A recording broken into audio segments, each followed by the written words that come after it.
નમસ્કાર મિત્રો આજની વિડીયોમાં વાત થશે દેશ અને દુનિયાના સુપરફાસ્ટ સમાચારની।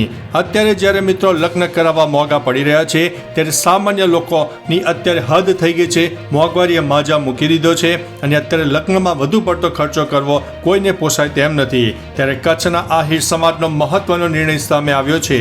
દાગીનાથી માંડીને પ્રી વેડિંગ ઉપર પ્રતિબંધ, લગ્નમાં ખોટા ખર્ચ ઉપર કાપ, જમણવારમાં 6 થી વધુ વાનગી નહીં, પ્રી વેડિંગ ઉપર પ્રતિબંધ, વરરાજાને શેરવાની પહેરવા ઉપર 1 લાખનો દંડ ફટકારવામાં આવશે।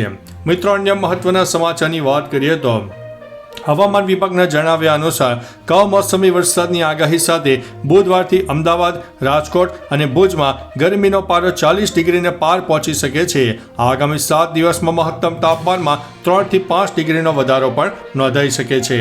મિત્રો, અન્ય મહત્વના સમાચારની વાત કરીએ તો માતા વૈષ્ણવ દેવીના શ્રદ્ધાળુઓને મોટી રાહત મળી છે। 7 દિવસ બાદ ફરીથી શરૂ થઈ છે હેલિકોપ્ટર સેવા। મિત્રો, અન્ય મહત્વના સમાચારની વાત કરીએ તો પાકિસ્તાને અટકાયત કરાયેલા BSF જવાન પૂનમ કુમાર ભારત પરત ફર્યા છે। અટારી બોર્ડર ઉપર સેનાને સોંપવામાં આવ્યા હતા। મિત્રો, અન્ય મહત્વના સમાચારની વાત કરીએ તો કેરળના ખેડૂત પાસે દુનિયાની સૌથી ઠીંગણી બકરી છે। ગિનીસ બુક ઓફ વર્લ્ડ રેકોર્ડમાં પણ તેમને સ્થાન મળ્યું છે। બકરીનો જન્મ 2021માં થયો હતો। સંપૂર્ણ વિકાસ થયા પછી પણ તેની ઊંચાઈ ફક્ત 1 ફૂટ અને 3 ઇંચ છે।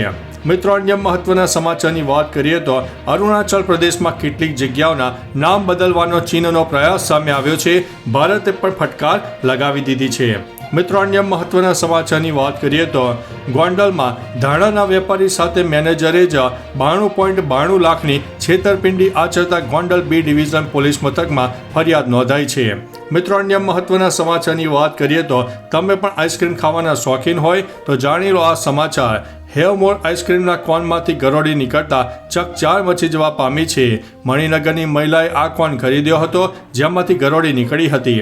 હવે અમદાવાદ મ્યુનિસિપલ કોર્પોરેશને તપાસનો ધમધમાટ શરૂ કર્યો છે।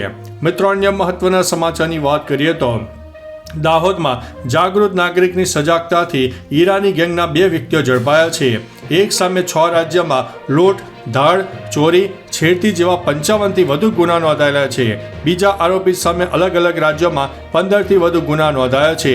દાહોદમાં કોઈ ગુનાહિત પ્રવૃત્તિને અંજામ આપે એ પહેલા જ પોલીસના હાથે ઝડપાઈ ગયા છે। મિત્રો, અન્ય મહત્વના સમાચારની વાત કરીએ તો આતંકવાદને પોષતા પાકિસ્તાનનો વરવો ચહેરો સામે આવી રહ્યો છે। એક પછી એક નાપાક હરકતો સામે આવી રહી છે। પાકિસ્તાને સૌથી મોટા આતંકી મસૂદને રોકડ રકમની સહાય કરી છે। તો ચાલો મિત્રો, ફરીથી દેશ અને દુનિયાના સુપરફાસ્ટ સમાચાર લઈને મળતા રહીશો। ત્યાં સુધી અમને રજા આપશો। નમસ્તે।